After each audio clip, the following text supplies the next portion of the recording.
여러분 안녕하십니까, 진성호입니다. 긴급 속보입니다. 문재인 정권 때 일어났던 서해 피격 공무원 사건. 자, 감사원이 그동안 대대적인 감사를 벌여왔습니다. 이제 곧 감사 결과를 발표합니다. 방금 전 동아일보가 단독으로 이 감사원 결과 보고서를 일부를 입수해서 충격 폭로를 했습니다. 국외 기관에서 박지원 전 국정원장, 서욱 전 국방부 장관 등 무려 20여 명 수사를 요청하기로 했습니다. 자, 이 정점에는 문재인 전 대통령이 있습니다. 지금 문재인 전 대통령도 이 건과 관련해서 감사원법 위반 혐의로 고발된 상태입니다.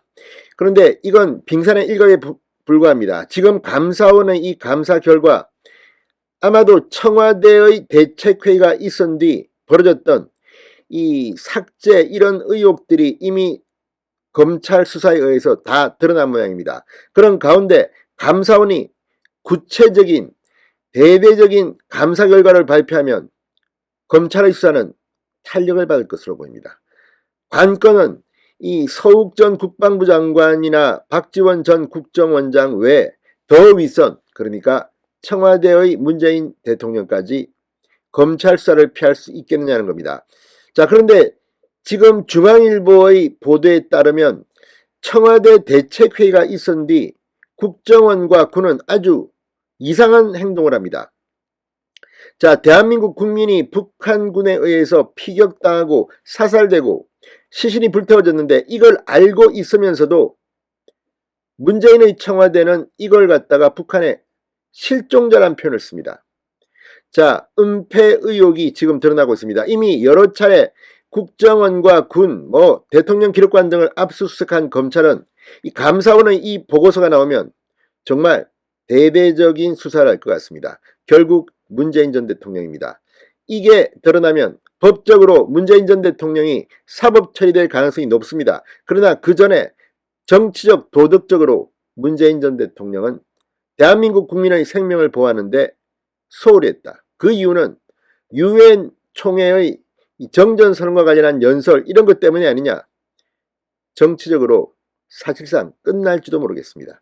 진성호의 융단 폭격 시작합니다. 문재인 전 정권을 융단 폭격합니다. 방송에 앞서 아직 진성호 방송의 구독자가 아니신 분은 붉은색 구독 버튼 눌러주십시오. 더 좋은 방송으로 보답하겠습니다. 자, 감사원이 2020년 서해 공무원 피살 사건과 관련해 중간 감사 결과를 곧 발표합니다. 아마 내일 할 것 같은데 오늘 밤이라도 할지도 모릅니다.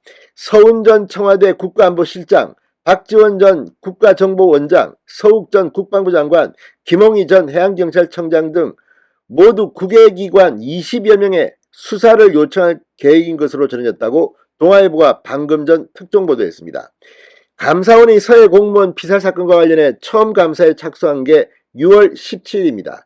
약 한 달 뒤인 7월 19일 감사원은 국가안보실, 국방부 등 국외기관을 대상으로 이 사건과 관련해 실지감사에 들어갔습니다. 실지감사는 감사원이 대상기관이나 현장 등을 직접 방문해 감사를 진행하는 단계입니다. 사실상 본격적인 감사 절차에 들어간다는 의미입니다. 특별조사 1과를 주축으로 진행된 이 감사는 두 차례나 연장되며 길어졌습니다. 감사원은 이번 실지감사가 내일 종료될 예정이라고 밝힌 바 있습니다. 그런데 이제 그 내용이 하나둘 드러난 것으로 보입니다. 감사원은 이 서 전 안보실장에 대해서는 이대준 씨가 자진월북했다는 결론으로 몰아갔다는 의혹의 핵심 당사자로 지목한 것으로 알려졌습니다. 그렇다면 청와대 안보실장입니다. 문재인 대통령은 자유로울까요? 합리적 의심이 들 수밖에 없습니다. 자, 지금 이런 상황들, 지금 검찰이 오늘 서욱 전 국방부 장관을 소환 조사했습니다. 그런데 문제는 당시 이 박지원, 서욱, 또 서훈 전 안보실장들을 의심하는 이유는 바로 청와대 회의 때문입니다. 자, 이 숨진 이대준 씨, 이 어업지도선에서 실종된 다음 날인 2020년 9월 22일 오후 3시 30분쯤 북측 해역에서 발견됩니다.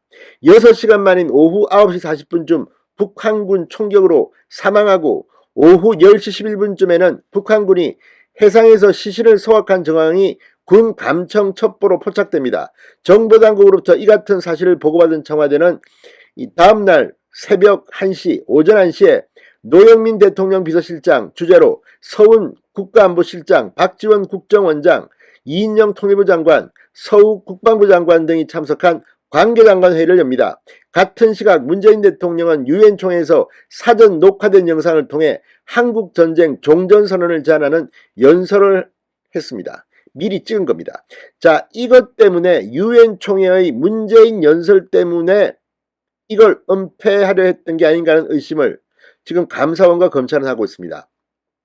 문제는 이 이대준 씨가 실종 뒤 북측 해역을 표류하다 북한군 총격으로 사망했다는 군첩보 내용이 밈스에서 사라졌다는 겁니다. 이 관계장관 회의 이후 사라진 겁니다.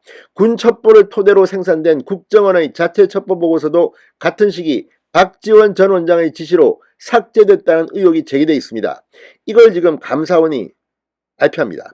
밈스에서 관련 첩보가 삭제된 2020년 9월 23일 군은 사실관계를 확인해 있는 그대로 국민에게 알리라는 취지의 문재인 대통령 지시에 따라 북한에 전통문을 보냅니다. 그런데 이 전통문은 이상합니다. 이 씨가 북한군에 피격돼 사망했는지 사실관계를 확인하는 언급도 없이 실종자로만 표현했습니다. 이미 시신이 불탔는데.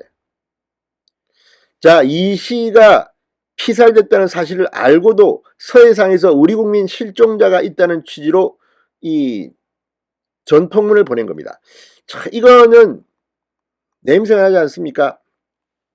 자, 지금 감사원의 감사 결과가 공개되면 문재인 전 대통령도 이 내용으로부터 자유롭지 못할 게 분명합니다. 그 정점에 청와대의 관계장관 대책회의의 그 위에는 문재인 전 대통령의 지시가 있었는지 이게 궁금해서 아마 감사원은 서면 조사를 통보한 게 아닌가 싶은데 문재인 전 대통령은 무리하다며 하지 않았습니다. 응하지 않았습니다. 그래서 지금 고발당하고 수사를 받기 시작했습니다.